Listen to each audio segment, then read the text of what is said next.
shop. We're about to pop. Whatever I do, not up to you. We're gonna shut it up. La la la. Let's stop, won't stop.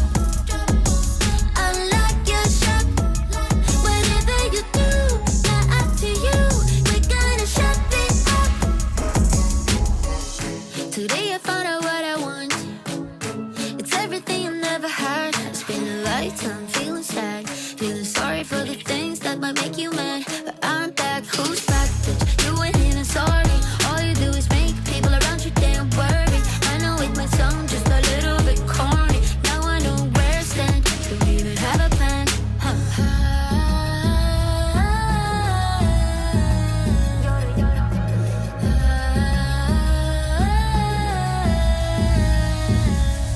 Unlock your shop. We're about to pop. Whatever I do, not up to you. We're gonna shut it up. Let's stop, won't stop. Unlock your shop. Whatever you do, not up to you. We're gonna shut it up.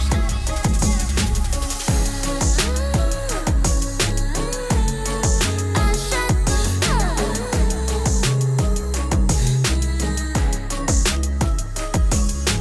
Just like glue, you'll be someone's too.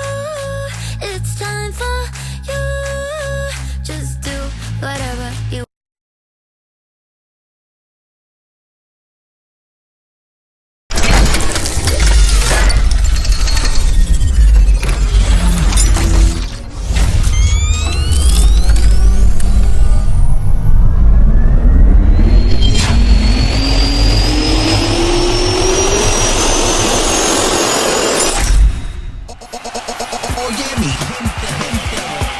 Welcome to the Rico No Suave show.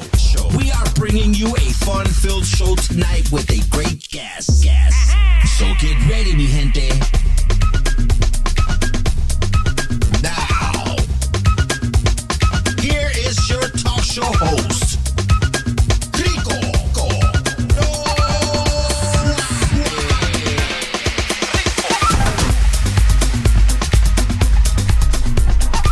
Dale.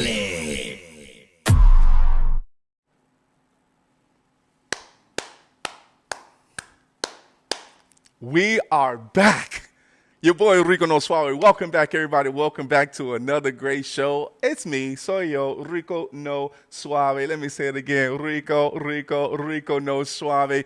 Man, welcome, everybody, man. I am super happy to be here with each and every one of you guys. And yes, like I always say every week, if you missed me, I missed your back. And I always missed everybody because you guys are awesome. And thank you guys so much for your support. We got a fun-filled packed show for you guys today. And I tell you, it's going to go by fast and I'm going to wind up missing you again. But the show must go on, everybody. Don't forget to support. Don't forget to share this video as well, too. Tell all your friends and even grandma, abuelita. I say, abuelita, oye, mira eso.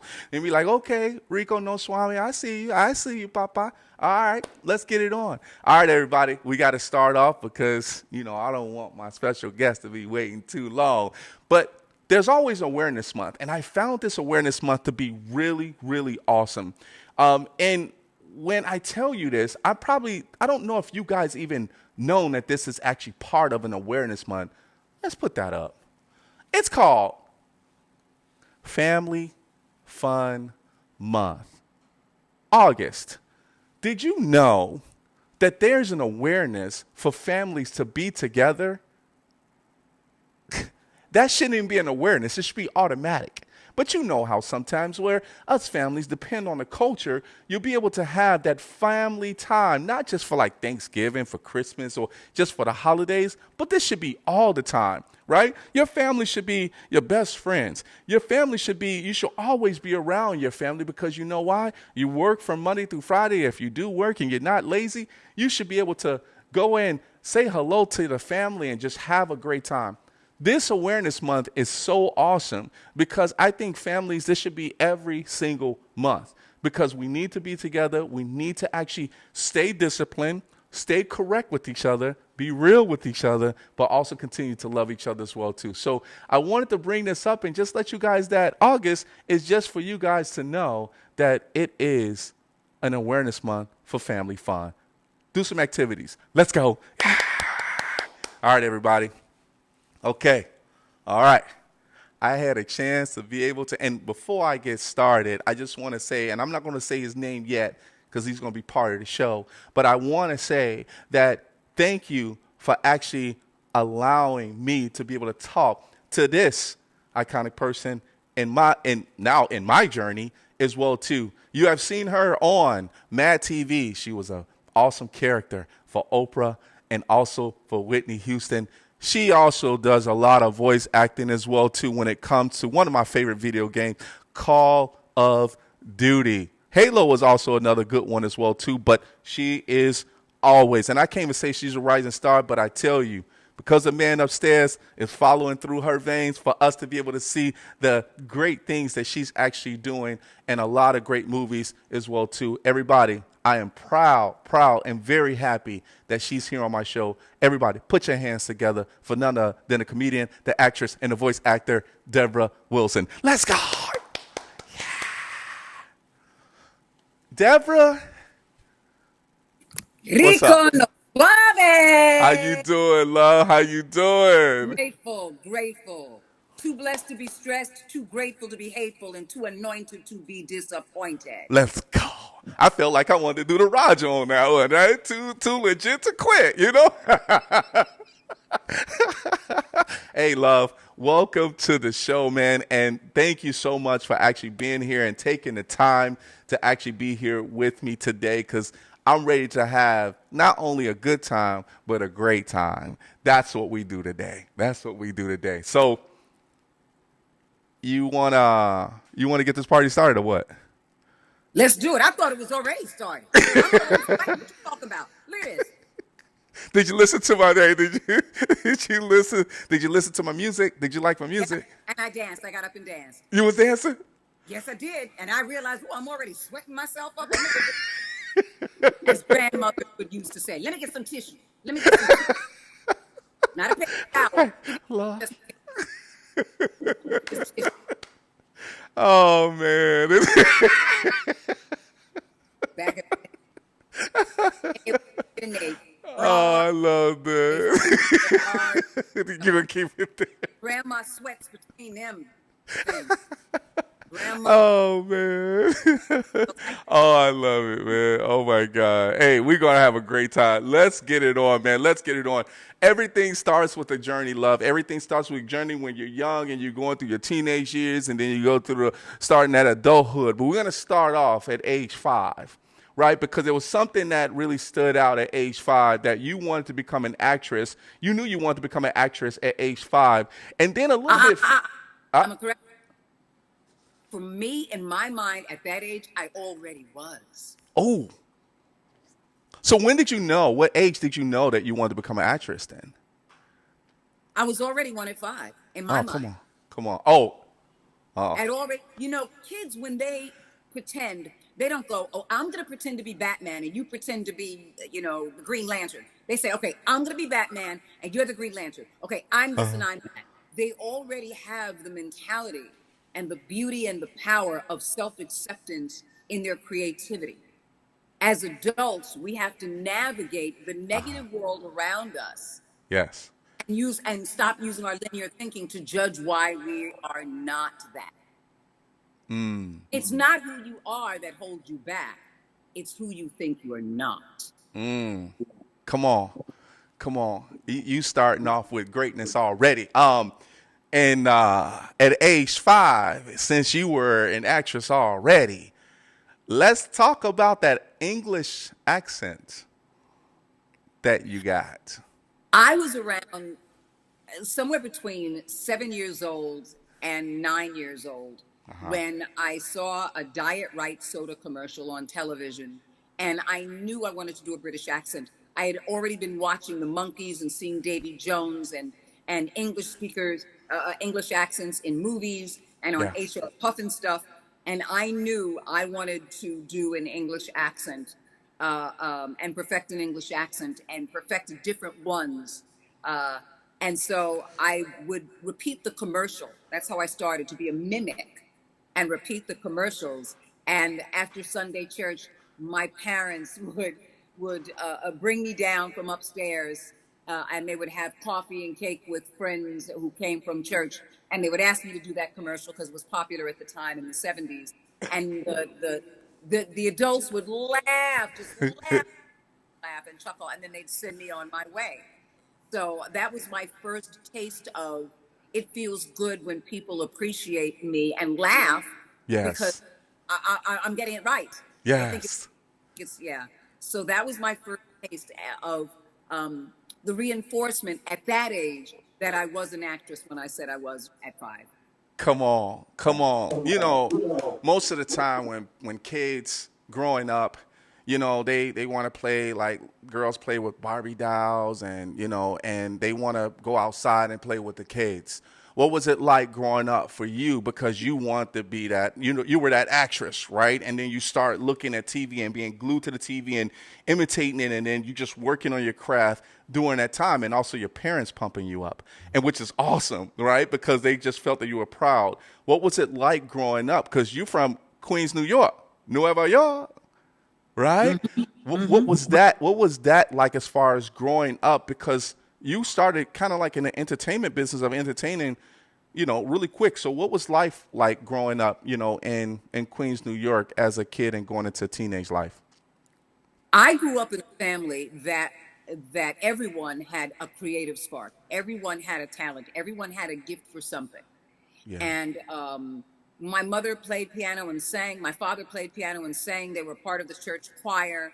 My older sister went to LaGuardia High School of Music and Art. Nice. My other sister, I have 2 sisters, both of them went to the High School of Music and Art. Okay.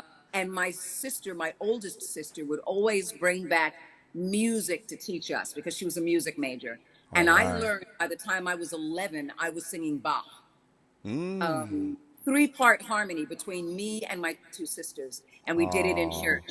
So I learned music, how to be ear trained to Yep. do harmony, 2 to 3-part harmony by the time I was 11.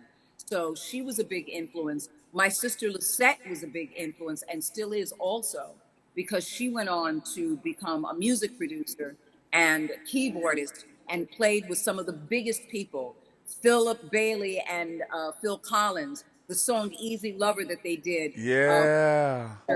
wrote the hook and played keyboards. My sister also worked with Shaka Khan, with Melissa Morgan when she did the remake from Prince's Do Me Baby. And so my sister is an amazing producer still to this day. And the older she gets, the more seasoned she gets in the different musical styles and genres. And so I grew up in a musical family. I really, really did. My That's a older blessing. brother went on to be a doctor, but he had his own little radio show when he was younger, and he used to interview us for the holidays. So that's something. My younger brother grew up and he could take an old speaker from the 50s and actually get it to work again. He would take it apart without knowing anything about the mechanics of it or the electronics of it. He would figure it out himself. He was the first kid that I knew on our block who wanted to DJ for fun. Yeah. And instead of having headphones, because he couldn't afford headphones for himself, he used a telephone receiver. Wow. The He hooked- telephone receiver? He hooked up a telephone receiver and held it against his ear. Wow. Yeah. Yeah, he's a brilliant. He was a brilliant kid and a brilliant man. And so I came from a musical family and an artistic family and a creative family. We did lots of school plays. My father also taught English. Both of my parents met in college and were college sweethearts. They taught English, but my father also directed plays for his high school that he taught at. He also worked for City of New York Parks and Recreation, 2 full-time jobs between the Board of Education and City of New York Parks and Recreation for 28 years, 2 full-time jobs. Wow. And he did senior aerobics. My father did after-school programs. I learned a lot from my father, watching the people who admired and respected and looked up to my father on so many levels.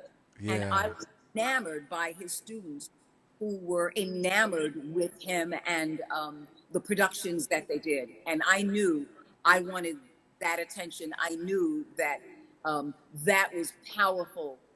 And I wanted to be a part of that type of world where I was contributing something creatively that people said yes.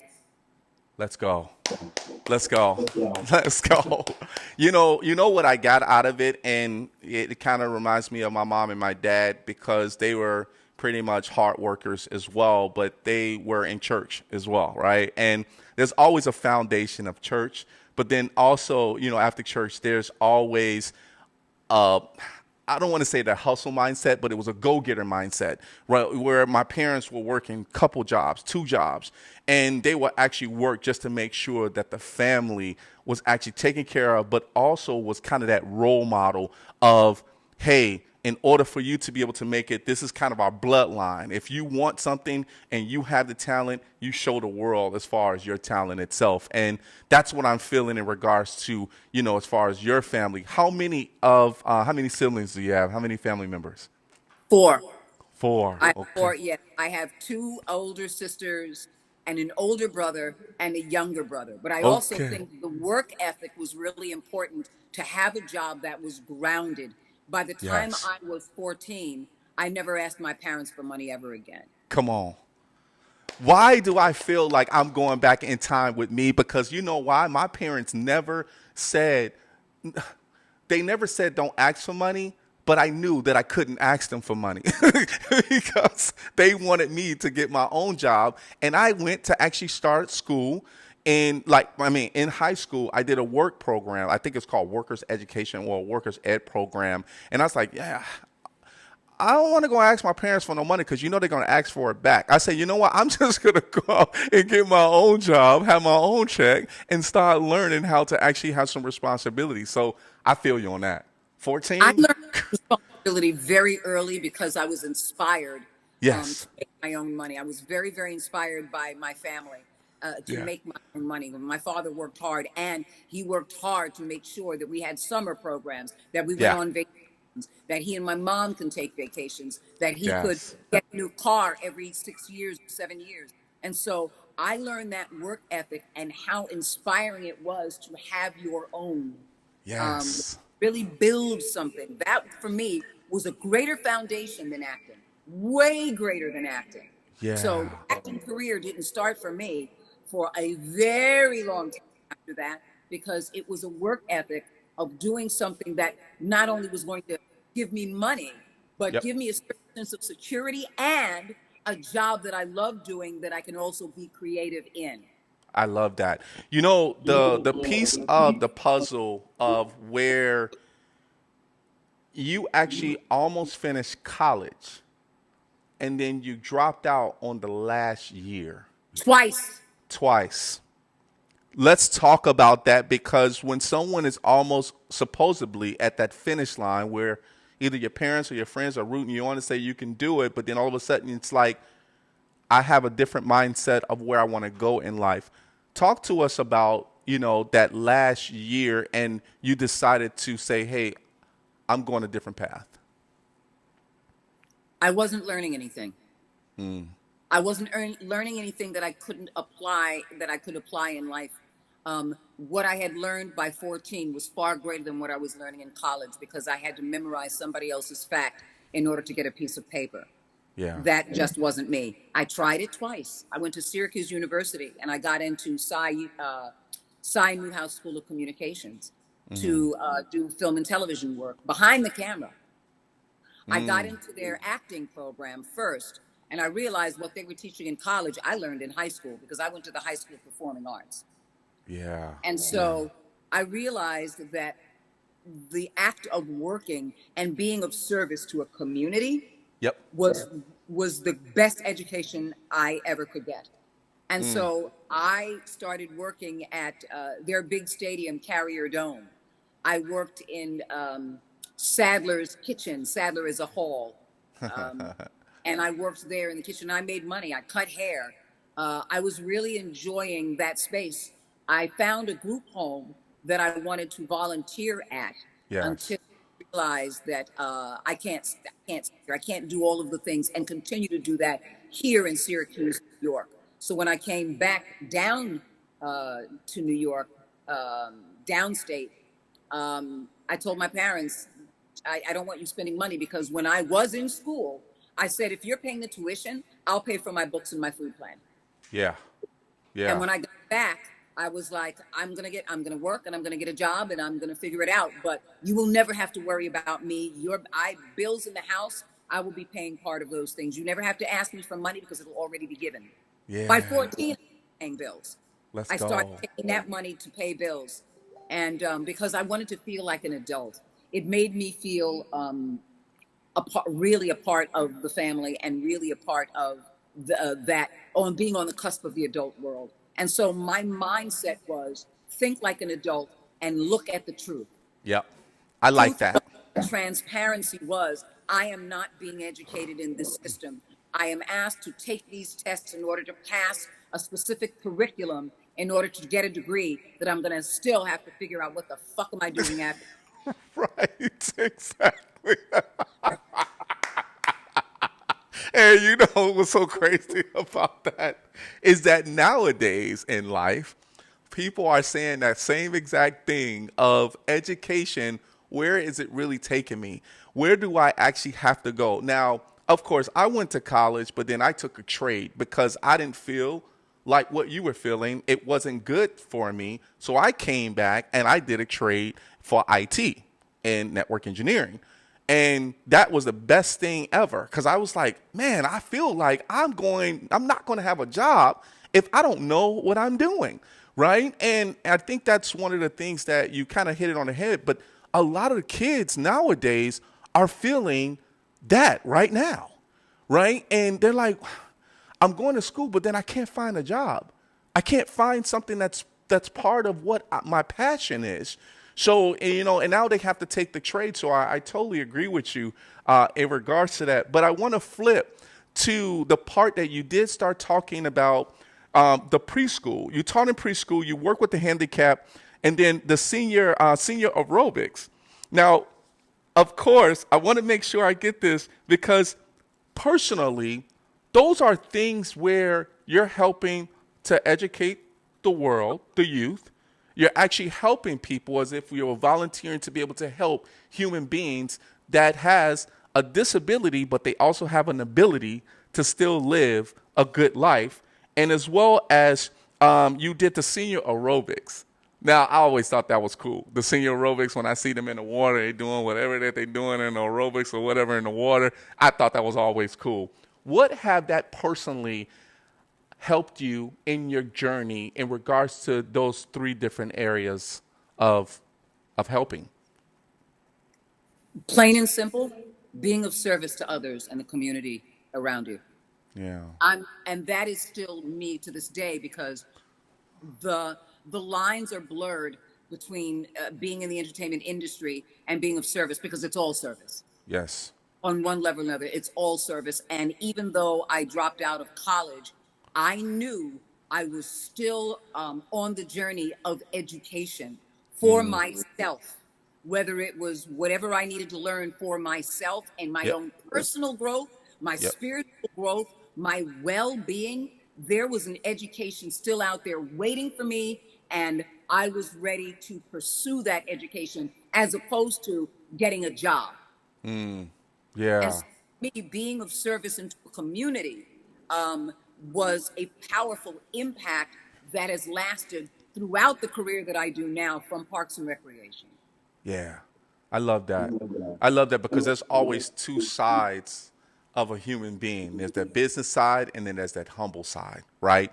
There's that humble side of where we are human beings helping other human beings, helping people that makes us feel good. And especially like it doesn't take just for someone to actually help the homeless only at Thanksgiving. The homeless has been around for all over. It happens here in Chicago. It's in LA. It's in California, in Vegas, all over. But when you finally help somebody, that kind of makes you feel like, oh my God, I want to do that again, right? I want to be able to help people to know that I at least helped, but also to be able to make them feel good, because, it helps. It helps a I am lot. going to play devil's advocate for a quick second. I cannot Talk make to me. anyone feel good. But what I can do is I can love you in that moment. I can be there in that moment. I can Yeah. let you know that you are not invisible, that your Yeah. life has purpose and meaning, even if you haven't discovered what that is yet. And for me, there is no business side and there is no human or humble side. It's Sure. all the same because humility is my business. I like that. Oh, man. That's why I like talking to you, right? That's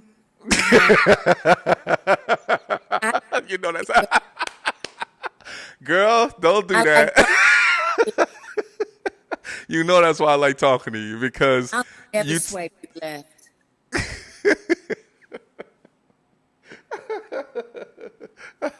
girl, you gonna make me take a commercial break early. Okay, so Because you know why? Why? I'm your best advertisement. that is true.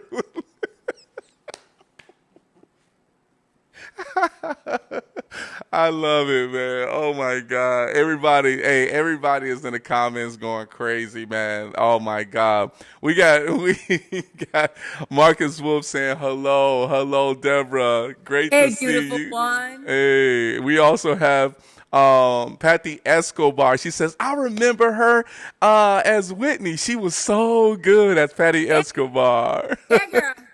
Escobar. Love that last name. Yes, girl. Escobar. Yeah, Escobar. No, I'll always love you, girl. Yeah. I'm so choked up. So excited to watch live. We got Jasmine actually tuning in. She says hello. She said, the Debra Wilson. Let's go. Let's go. You. I love you guys. Donna Marie Bird said, Miss Debra is a comedian. Good for the soul, baby. That's what she says. Thank you, Donna Marie Bird. Thank you. We appreciate that. Thank you so much. Yeah, and everybody else that's tuning in, okay, I'm not going to take too much of this, but, oh, yes, and Oliver Lobato says, good evening, Mr. Rico, and nice to see you, Miss Debra Wilson. She said, you are great on MADtv. Thank you, my beautiful one. Thank you. Let's go. All right, before we got a few minutes, we take a quick commercial break. Of course, when it comes down to life in general, there was something called sports, for men and women. Did you ever play any sports when you were younger? Nope. No? But what I did as a kid, I grew up in a neighborhood. And when I mean a neighborhood, I mean a real neighborhood. Yeah. Everybody knew each other. Everybody's families knew each other. We all played together. We all had to go in together, at the same time when it got dark. We would hang out on the weekends. We would play games in the street, games called Red Rover, games called Skelly, Double Dutch. So Come on. we would all get together and play softball, Let's go. handball. So when it came to those neighborhood things, absolutely. But when it comes to sports in school, I went to a specialized high school because I went to the High School of Performing Arts. Okay. And it was a turn of the century firehouse. So we didn't have any of that, and it was designed as a professional theater school. Yeah. So we didn't have any of that going on, and I wouldn't have anyway. I'd just sit back and watch people do their thing.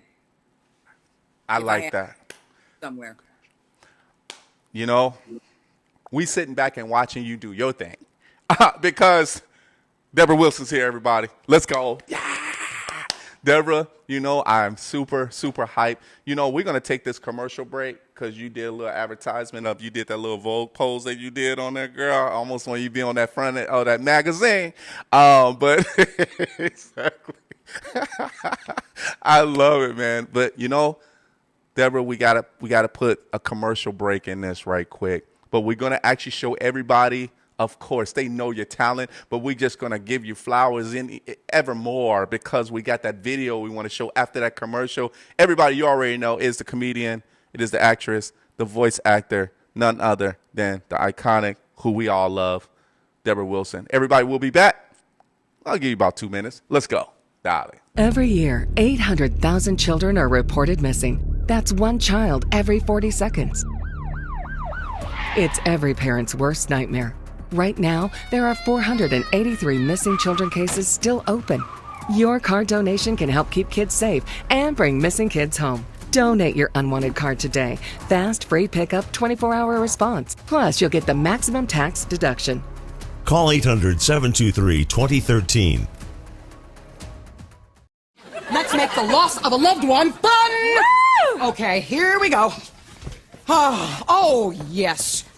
Come to Mama. Who the hell is that on the monitor? Is that Cedric the Entertainer? No, Oprah, that's you. Oh! Girlfriend, look, I had a rough weekend, okay? I gained over 180 pounds. I told you to take me only with the thinning camera. It's okay. It is out there right now. Your thinning camera is camera number 2. It's out there. It's guaranteed to make you look 200 pounds lighter. Good. Then I can keep eating!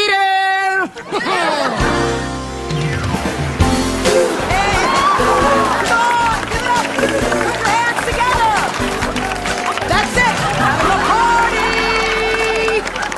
We have got a great show today. Come on! Keep those hands together and keep it going, y'all! Today's show is all about grieving. And we've got people who have lost loved ones in their life. Don't stop! Keep up the clapping! We are going to help these people get through their pain. Yes, we are! Guy last night, he was all drunk and he was hitting his girlfriend and like everybody was screaming and crying. Yeah, I saw that. That was on Rescue 911 and stuff. No, stupid, the nanny. Oh, okay. Well, did you see Cops last night? There was this white dude and he was trying to rob a place and stuff and like his belly was like all hanging out and stuff. Oh, I saw that one. You know what? If it was me, yeah, I would have arrested him for being so flabby nasty. Oh, yeah. Excuse me. Can I get some help over here, please? Un momento, por favor. God. Whitney screws up the classics. What the worms feel now is rust, Persian rust.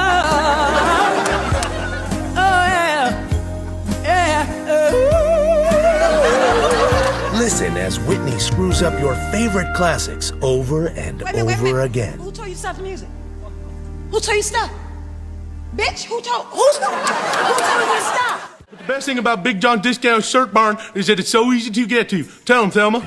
Go straight down the Beltway, get off at Four Corners, make a right at the Ragged Cross Church, then 2 more stop signs, stay to the right, through the underpass at the big stoplight, a quick left at the donut hole, and another left at the salad bowl, then past the pine tree with Run Branch, and fair to the left of the ostrich ranch, right by the stump of the old oak tree, and over the tracks past the grocery, then just go straight and you'll be fine until you see the big white sign of Big John's Shirt Barn.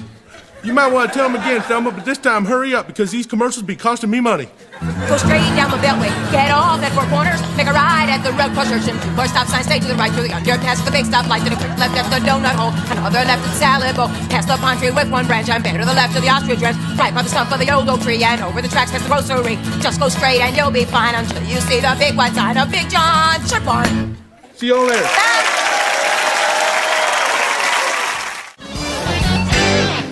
Okay, Benifa, open your eyes.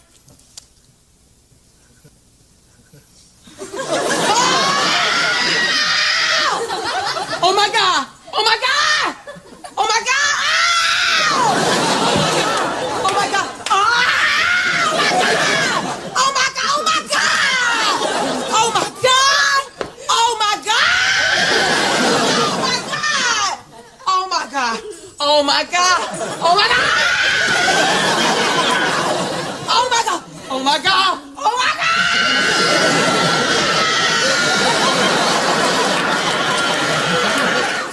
I swear to God I'm not insane. I'm engaged to a great Dane. From my pooter, no champagne, yeah. All my shoes are made of hay. I work for the CIA. I invent an order day. I wear a hat, make up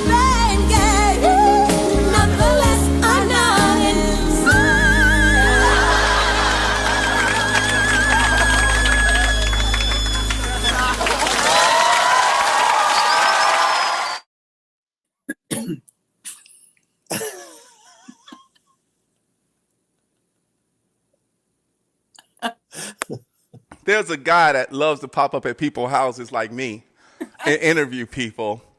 But unfortunately, we got Steve Felice, everybody. Steve Felice, let's go.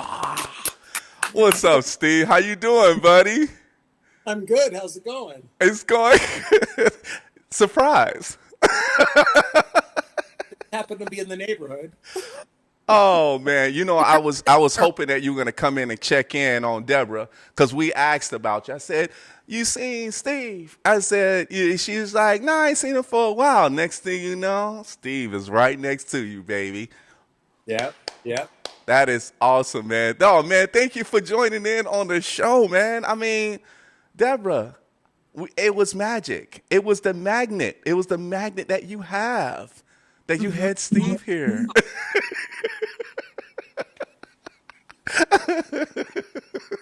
She's a 3-minute walk away. I know. And a quick text to get away as well too. I love it, man. I love it. Hey, Steve, I mean, hey, you can stay right there because, I got more questions for the beautiful Debra Wilson. All right. Let's get it on. You ready, Debra? I've been watching. Let's go. Debra, now that this goes into the next piece of your life, the journey of MADtv. One of my favorite scenes out of that reel was, oh my God. I could not stop laughing. We say, oh my God. And I'm like, oh my God, I can't keep that out of my head. I'm like, every time I hear it now, I feel like if I see something really nice, I'm like, oh my God, I love this. Very awesome, man.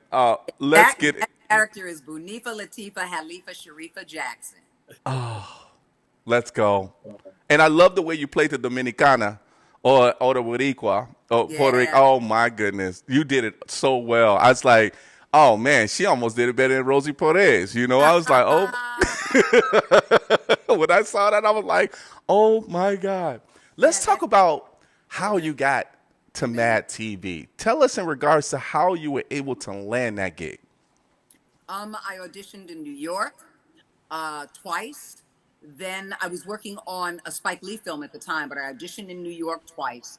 And they said, you know what? We want to bring you out for like a screening test in front of all of the producers. And so I went out to LA and I auditioned in front of the producers and in front of the two main producers, Quincy Jones and David Salzman. There's an Amber Alert on my phone. Did you steal a child? No. Oh, I hear it. Did you steal a child? No, I didn't. Rico, steal a child. Don't lie to me. I did not. I'm talking to you. Okay, gotcha. Right. Okay. Where did Steve go? That's the problem, Steve. He's the one who stole the child. And I brought him into my place? Right, exactly. That's why the alarm went off. I had a great, that child is in his trunk right now. Oh, Steve. Yeah, Steve, we're not talking about you. Oh, yeah. Blink twice. Blink twice if you need help. Right. Oh my God. Well, you know that commercial I just played? Use that number. That commercial I just played, make sure you use that number. Oh my God. All right, let's keep it going. I did my last audition. I had two in New York.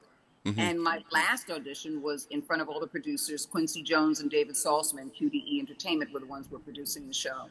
Yeah. And I was flying back because I was still working on the Spike Lee film, and the two executive producers were sitting there with me, and it was quiet because we were waiting to go back to the airport, and they said, let's get some food and we'll sit and And while we were sitting there, he said, we're not supposed to say anything because your management is supposed to know first, but they loved you. First one hired. You're in. Wow. Don't say anything yet, but you're the first one hired. And you had to do impersonations, you had to do impressions, and you had to do original material. And so I did it because I had been doing improv and sketch comedy way before MADtv. In fact, MADtv is not my first sketch comedy series. Correct. Yep. The series I had before that was in New York, which was Uptown Comedy Club, also syndicated through Fox. And I had been doing movies also, and commercials also, and theater. Yeah. So MADtv was a venture in another place that I was completely ill prepared for. Do you think Matt TV, even though you've done a lot of improv and people start to know you very well, but when you hit Matt TV, do you think that took you to a bigger well, let me not say it because the milestones are all big once you start reaching it, but do you think that changed as far as with your journey with Matt TV?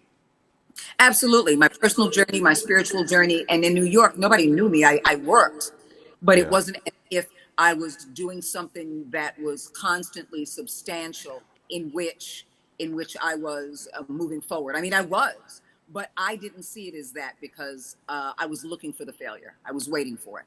I wanted the bottom to drop out because I told myself I am unworthy of this and that I was an imposter.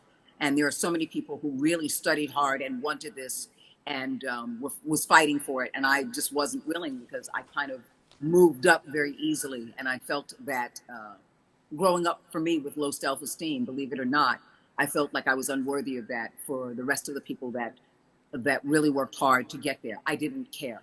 I Yeah. honestly didn't care if I had gotten there or not because I just kept telling myself, you're not worthy of it anyway. It was fourth season. I was in Los Angeles, California for 4 years before I finally went. I've settled in and I found my groove. And until then, I was still a psychological and emotional mess. Wow. Whitney Houston and Oprah Winfrey are very iconic, beautiful ladies. When you actually were playing their character, did you get a chance to, hear anything from Oprah Winfrey when you played her I character? met her on the red carpet and I felt ridiculous. And as soon as she was gone, I felt great about like, let's dig into her again sometime. But to do icons like that, I never do them as an impersonation. I do them as an impression. So indeed, thank you. You are the first and only host so far who calls them and what I did characters, because that's what I did. I characterized them as Yes. being them or playing them or impersonating them to make you think that I truly was them. There's only one time I did it where it was designed to be Oprah, from the clothing to the wardrobe, to the wig and to the set, was when I did Scary Movie 4 as Oprah. Yeah. Yeah. Hey, I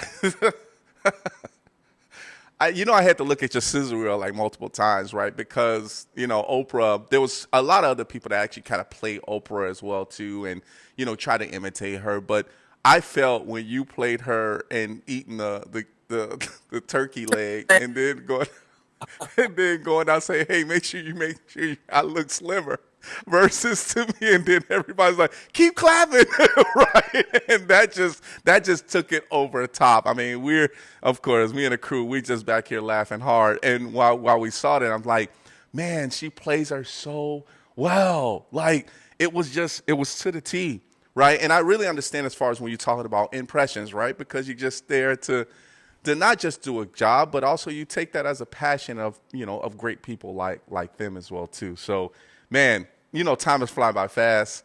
Now that Mr. Law and Order SVU dun dun is right behind you, and we got an alarm from your phone dun dun, right? So we know exactly that we have to speed this up. But now that MADtv, let's also talk about another favorite of mine is Call of Duty before we take a commercial break.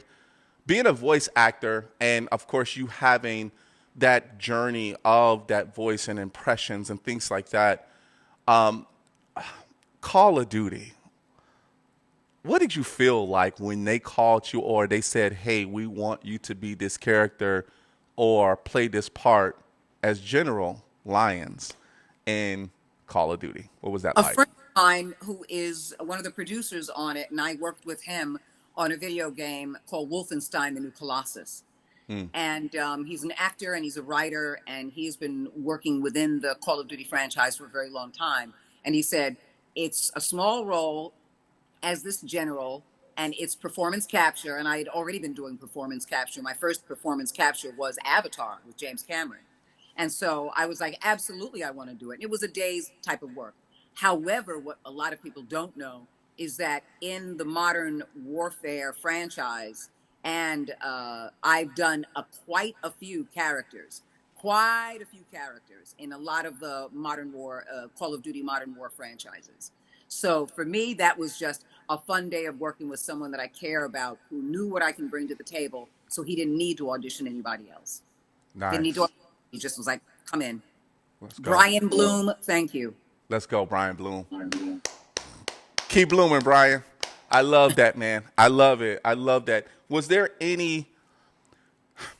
Are there difficulties when it comes to being a voice actor for video games, or just being a voice actor in general for movies, that maybe someone needs to be aware of to be able to work on the craft of being a great voice actor? I won't call them difficulties. I just think it's a journey, and everybody takes an individual journey to get there. That journey doesn't start with the voice. It starts with your confidence or lack thereof. It starts with your belief system in yourself, and it starts with really wanting it very, very much. Yeah. And I think I ended up wanting that more than I wanted to be on camera, hence why I got all tattooed and showed my true colors shining through. And so for me, it was just like when I was younger and I kept doing things and loving it and enjoying it and asking nothing in return.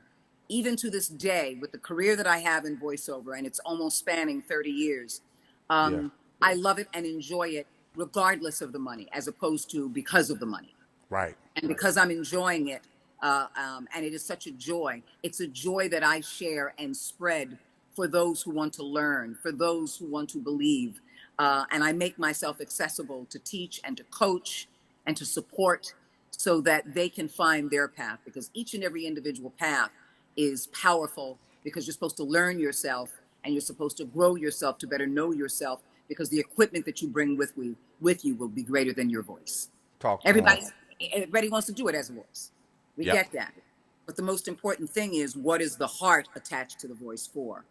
And it's because you have faith and belief, and you've done the study and you do the work, and you're continuing to work to get to that place that you see yourself at.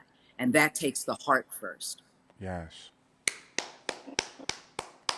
I'm choked up because Debra Wilson, not only do you have that wisdom, but also you have that great look that people just want to just look at you and be like, man, I want to be friends with you forever. That's why Steve is there. That's why Steve is there right now. And I appreciate you. Now, we have to take another quick commercial break because time is just not on our side right now. And it's almost like 15 minutes left of my fame, but you're already there. So, Debra, are you having a good time? I'm having a great time. Let's go. Let's go. You hear that, everybody? She's having a great time. Everybody, we got to take a quick commercial break. It's going to be 15 seconds. That's all. And we'll be back with Debra Wilson, the comedian, the actress, the voice actor. You already know. We'll see you later. Let's go. Darling. Feeling sluggish? Struggling with stubborn weight and visceral fat? It's time to reset with Fupa Water. Packed with powerhouse ingredients like spirulina, turmeric, and aloe vera, Fupa Water is your daily detox and hydration boost all in one. Flush out toxins, energize your body, and say goodbye to that stubborn belly fat. Ready to feel lighter and stronger? Get yours today at fupawater.com. And for a limited time, use code RNSS for the Rico No Suave show and get an additional 10% off.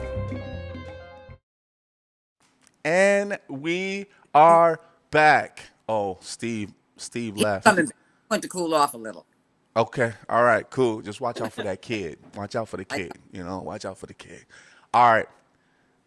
Debra, there's things that... He's back. He's back. Okay. Let's not talk about Steve no more. All right. Okay. So there is something that I talked about at the very beginning when you were an actress at 5 years old. And there's a segment of the show that we call Flashback Photo. Let's bring it up. Uh-oh. What is this? How old were you in this photo? I was somewhere between 4 and 5. Okay. This is when you were an actress already. That's what I told myself.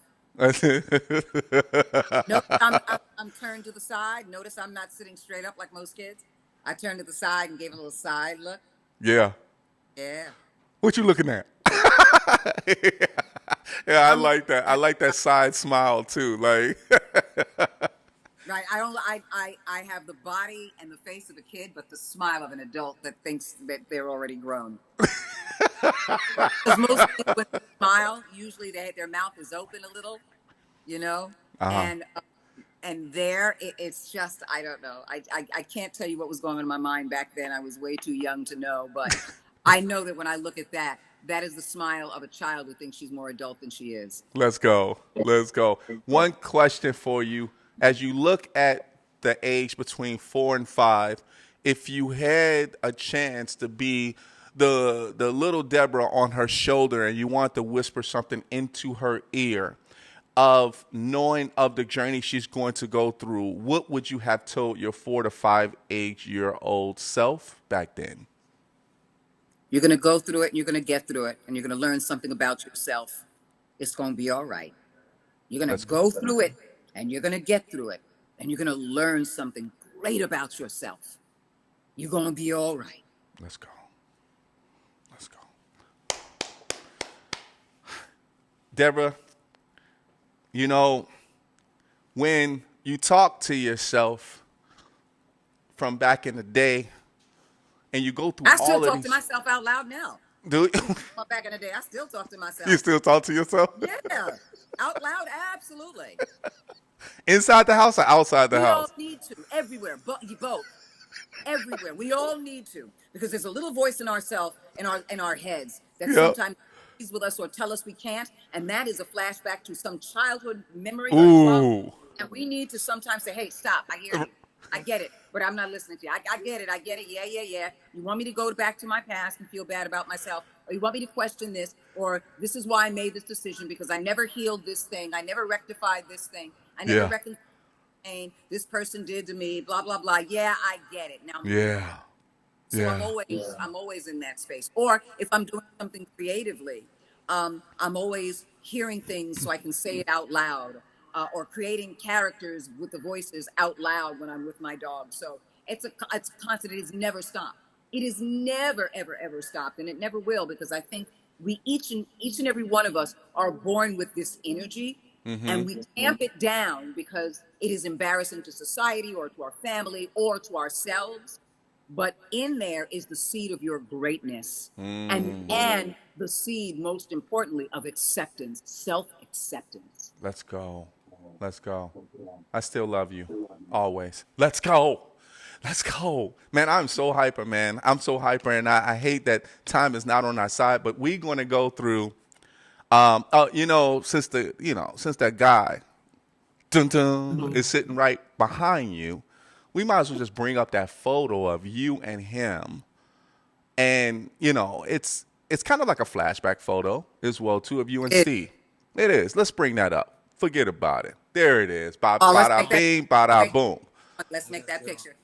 We're going to make that picture. What is it like being around Steve Felice? Wait, come on. We're going to make that picture. It's a joy. I mean, he is...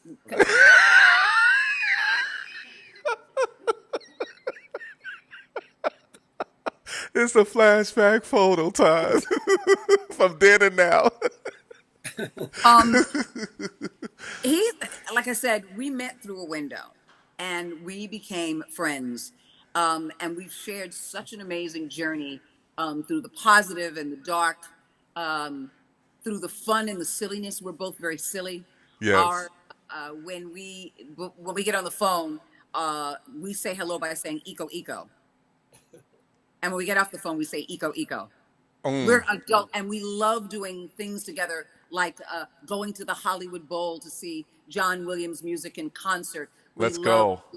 Playing games. We say god awful, hateful things to each other on the phone, just to make each other laugh. We get together with groups of people to do things for Halloween. I love it. Let's go. Lifelong. This is lifelong. This is ride or die. That's right. Those are the kind of people I want in my life. His birthday was quite a while ago. But one day I was in my kitchen thinking of him, and I had this song made for him, a pop version and an acoustic version, just because it was a matter of letting him know how much I love him and think about him all the time, even when he doesn't know that I'm thinking about him. Oh. Rico, it is the most amazing song ever. Like when she came over and played it, I was just like in tears. Oh. It was our entire relationship over these 2 decades. And she had put everything in there from just how we met and like my love of certain like plants and my birds and just everything was in there. And even my role in Law and Order. And it was so cool. Like she's just amazing, and I just love her. Yeah, we're amazing. We are amazing. We're You all both amazing. are amazing. Oh, no, man. we all are amazing. Yeah, we're all We amazing. all are amazing. Yeah, I'm we so are. glad. I'm part of the amazing group now. You're amazing. I always say, well, how sweet of you to see yourself in me. Because you Yeah. can't give a compliment until you already own it. Because you give yourself something worthy to give away when you know how wonderful you are. Then I can accept a compliment because it means the world to me that you give a part of yourself to me. So yes, how sweet of you to see yourself in me. We are all amazing. Let's go. Let's go. There's something that's amazing also, and it's all connecting together, and there's called the exotic babies. You have an exotic reptile collection, animal collection that actually is part of your life. I'm going to go through a few of the photos that you've actually shared with me, and I just want you to let me know what their names are and, you know, tell me a little bit about them. So we're going to bring up the first one. Let's go. That's not he's a cyborg. He looks like a cyborg. We're going to bring up the one that she has animals animals on I will her. let you know. Let's talk about this one. Okay. This is the gear that you use for performance capture. So when you saw me as General Lyons, if you watched me in any of the video games in which my face is rendered and my body is moving, this is the gear. On my head is called an HMC, which is a head-mounted camera, and in the front of it are all the wires to the actual camera in front of me and the lights. So it captures every muscle movement of my face to show everything that is going on as I'm acting. And so I love performance capture. And the very first performance capture I did was James Cameron's original Avatar, but this was a video game. Nice. Nice. All right. I think we got the photo. Let's see. There it is. Okay. That is a California rosy boa. It's the only boa that is indigenous, a boa constrictor that is indigenous to the state of California. He is full grown. He is 7 years old. He is a male, and his name is Bruce. What up, Bruce? All right. Is one of the smallest of my snakes, and I have 5 of them. Oh, wow. 5 different species, 5 different snakes, rather. Okay. Let's go to that next one. All right. Who is that, fella? This is a California redback chuckwalla. His name is Zilla. Zilla is not an adult yet, but when he is, his entire back as well as his belly will be red. His tail will be completely white, and his head and his legs will be black. So those coloration patterns will all be separate. And he's indigenous to California and parts of Arizona. He is a vegan like me. He only eats vegetation, no insects, and no mammals, no rodents. That's love. Wow. Wow. Well, I can see you connected to you. That's for sure. Yeah. That's I awesome. love lizards that are very prehistoric looking. Wow. All right. I think we have another one. Oh, yeah. Let's go. Prior to getting into lizards, I had 2 giant boa constrictors, and that's one of the reasons I met Steve, because he saw a cage through my window and asked what was in it, and I told him to come on over, and that's how we met. Oh, wow. And along with raising 2 giant boa constrictors originally, I also raised and had quite a number of species of tarantula, as well as scorpions, and I raised scorpions as well. And that is an African emperor scorpion. Do you have a name for it? No, that was so long ago, and I had so many of them. Oh, I see. So many different species but this one, no. Okay. All right. It's my last one. It's the last one. This is my favorite one right here. Baboom. Come on. Yes, that is the giant, a Brazilian. I can't think of the name of the tarantula exactly. This was a giant, Brazilian bird eater, a bird-eating scorpion. I mean, a bird-eating tarantula, a giant Brazilian bird eater. And she wasn't full grown in that picture. She was close to being full grown, so she was going to get even bigger than that. She passed away suddenly. I don't know why. Oh wow! But yeah, I raised her from what they call a sling, SLING, because it's short for spider ling, so it's sling. Okay. And that was a heartbreaker for me. I raised many tarantulas, and I love large breeds like her. Yeah. But had she grown to her full size, her leg span would have been close to 10 inches. Oh wow! Wow. That is awesome, man. That is awesome. The difference between males and females: males live for about 5 to 7 years. Females can live 25, 30. That Chuckwalla who I had on me, the California Chuckwalla Zilla. Yep. The oldest one in captivity was 65 human years. Wow. Wow, yeah, because I'm going to be dead. No, not like that. Yeah, but man, I get you that we don't want you to die. Yeah. Oh, wait a minute. Surprise guest. Uh-oh. What we got here? Uh-oh. Okay. This little baby who's a little nervous right now is a Euro. Bring it over to the left a little bit. To the left. The other. Yeah, there you go. Right there. Uh-huh. This little baby. Wow. A little nervous right now. Uh-huh. He is an Arabian Euromastix lizard. He comes from sub-Saharan Africa or Arabia. Their tails are very, very, very spiky, as you can see. Yeah. Wow. Their temperature for basking in heat, keep them comfortable, has to be an average of 130 to 135 degrees. Ooh. They need no water at all because they'll get it from the vegetation they eat that they find in the desert. Nice. So as babies, and this one is still a baby, yeah, he will grow to be about 10 inches. Okay. And at the same time, he will, as a baby, eat crickets for protein as he's growing. Wow. Normally, what they'll do is their skin will get very, very wrinkled because it will keep a little bit of humidity between those wrinkles, even though they're smaller. And his colors will be much, much brighter on his back. So everything you see will become vibrant as an adult.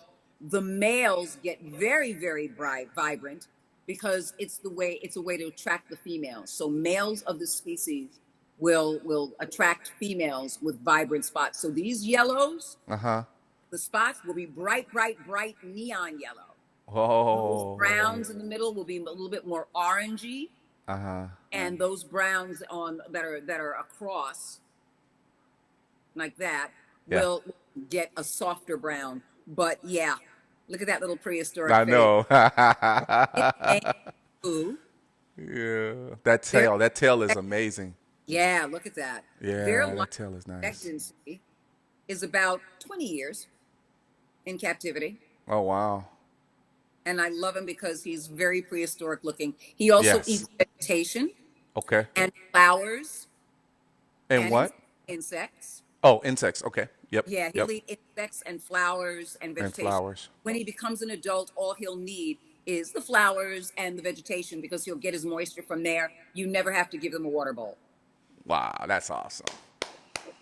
Man, love, man, we just going to have to do a Discovery Channel piece with you in regards to just the reptiles itself. I really love this. But there's a couple other photos that I do want to put up because I do want to acknowledge it before we get out of here. There is, I think it's the Jedi one, the costumes that you actually played in film itself. Let's see if we can bring that up. I think it's the blue background, and I think it's like three of you in the actual photo itself. Let's see if we can get that one come up. This one, yeah. This one was an Oculus game. Nice. That was on the Oculus, and it was called Star Wars Tales from the Galaxy's Edge. And I played this alien who was a bandit and a head of a gang called Tara Rashim. Nice. So you had to play the Oculus. You had to play it in 3D with a headset. Nice. And one of the first Star Wars games that I had been involved with. Actually, yeah, along with others, because I've done a lot in the franchise. I've done a lot in the Disney franchise. If your audience doesn't know, I was Daisy Duck, and I still am Daisy Duck for seasons 2 and 3 of Mickey Mouse Funhouse. Oh, wow. So people hear me say this, but when I talk like this, they go, "Oh my goodness, you're Daisy."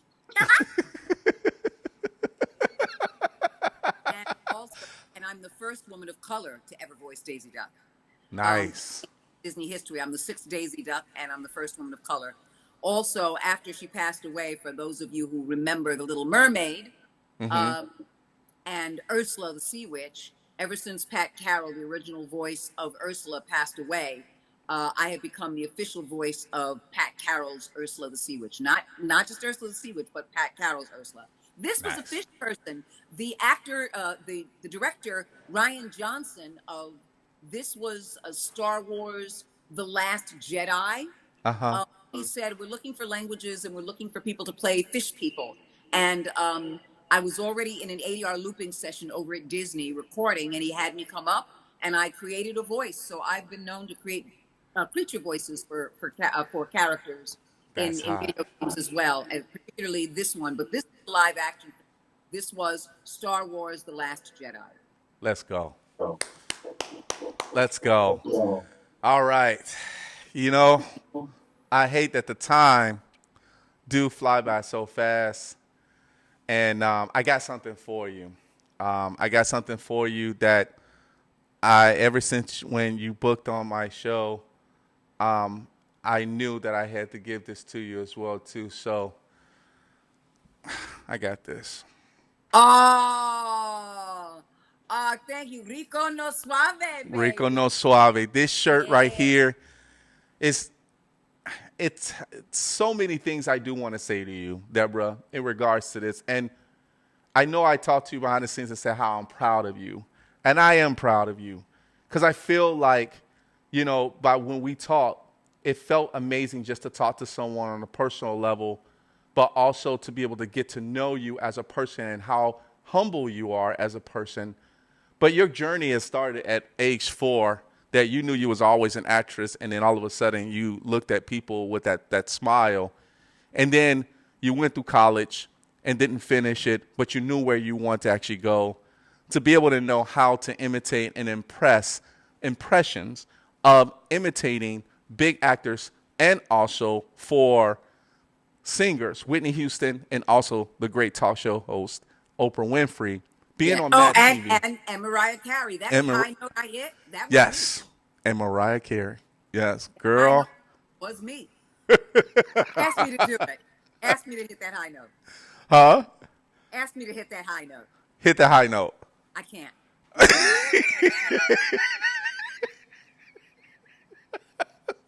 How dare you ask me? I'm sorry. I was just following instructions. No.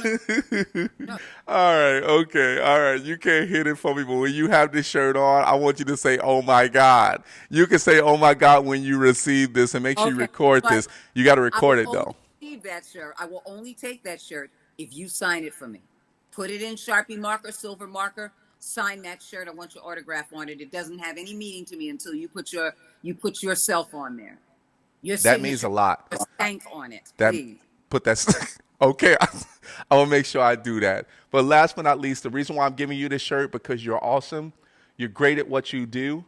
You've been found your niche ever since you were little. But big shout out to your parents that actually had you going, disciplined, always had that responsibility of knowing that you're going to be great by actually doing things on your own at age 14.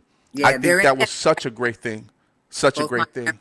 And so thank you. Yes. Yes. Yes. I still live to make them proud. I still live at this age. I am 64 years old and I still live to make them proud. And you still look good. You still look good. Come on, man. Stop playing. No, I'm sorry. Hold on. Let's not get the Vogue in there. You can Vogue with my shirt on.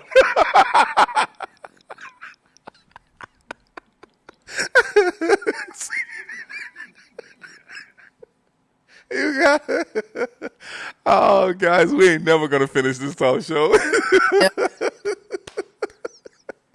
And you just so made for it, man. You so made for it. Hey, Debra, welcome to the Rico No Suave Show team. You're part of us now. You're part of us, and we love that you're actually here. So this shirt, I'm going to make sure you get this shirt. I'm going to sign it like you told me to sign it. And big shout out to the babies as well, too. But we got to get out of here, my love. Do you have any last words you want to say to the audience? Yes, I do. Be blessed, be well, be happy, be healthy, but most importantly, be you, because you are beautiful. Let's go. Let's go. Everybody, we're going to put up Debra Wilson's IMDb so you guys can actually get to know where she's at. Please make sure you go ahead and continue to support her in all of her journey. The milestones don't stop. She's doing great things. Can you let everybody know about the next project, about the Weakest Link? Yes, I am also the game show announcer. This is my 5th season as the game show announcer on The Weakest Link. It is back on Fox. It is the celebrity version of Weakest Link. And you can hear my voice on that. That black box right there, that's where I record the entire show, baby, in a black box. Let's go. Let's go. Big shout out to I not only have a black box, I do my voices in one too. Right. Yes, I said that. That you did. Big shout out to Sean Salisbury from the movie Desperate. Big shout out. He says hello to you as well, Debra Wilson. Nanky Vision. Big shout out to you, Sean Salisbury. Thank you so much. And then Patty Escobar says 64 years old. Oh my God, come on, girl. I was like, okay, all right, Patty Escobar. All right. All right, love. Hey, thank you so much for being on the show. And you know there's going to be a part 2 to this. And now Steve is there. He already knows that he's going to be on part 2 too. Say it again. With my dog Lucy, who was trying to kiss him on the lips. Let's go. All right, Lucy. Everybody put your hands together. Thank you so much for being on the show. That is Debra Wilson. Let's go. See you later, love. Ciao, babes. Let's go. Everybody, we got to get out of here. Your boy Rico No Suave. We got to go. But thank you guys so much for being on the show. If you guys enjoyed yourself, man, please make sure you share this video. Make sure you continue to like and love the guests that we bring to you. But today, it was all love. Thanks to Debra Wilson. Thanks to Steve Felice for actually having her on the show as well, too. And the introduction, we really, really appreciate that as well, too. We're going to put up our social media, everybody, because you got to know about us as well, too. It is our website. You already know, www.riconosuaveshow.com. Make sure you please go ahead and check it out. You know, this will be on the archives on the website. Here's the next one. It is, ba-boom, Facebook, Rico No Suave Show. Please make sure you guys go ahead and like and love everything we're doing there. Here's the next one. Oh, yeah, Rico No Suave Show on Instagram. Make sure you go to Instagram, everybody. Go and share that love and show us some love there. Click on that follow. This one is a good one because, you know, we always look for this next one. Here's the next one. Just subscribe, man. What else I got to tell y'all? Just subscribe. I mean, it's free, you know, and it's free. Last but not least, Mixcloud.com. Turns into a podcast, everybody. Make sure you guys go ahead and check out the audio version of me and Debra Wilson talking while you're driving, everybody. Make sure you pay attention to the road. But everybody, thank you guys so much for actually being here on the show with us today. Me and the crew, we appreciate you guys. But we got to get out of here. But thank you for staying a little bit over. But you already know. I'll see you next time as we end off the show just like this. Let's go.